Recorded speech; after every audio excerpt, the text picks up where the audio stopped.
Hey guys, today I went to ride Nanos for the second time. Why second time? Because this time I rode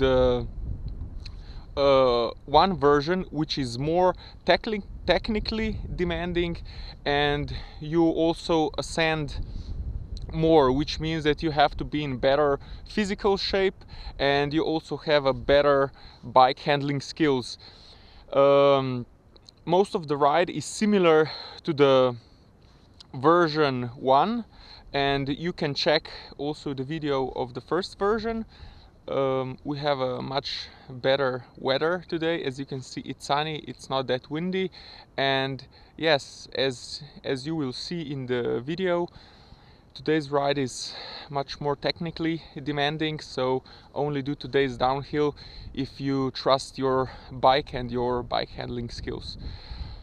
Don't forget to check the ride description below, where you can download a GPS track and do this ride yourself. Thanks again for watching and see you next time. Bye.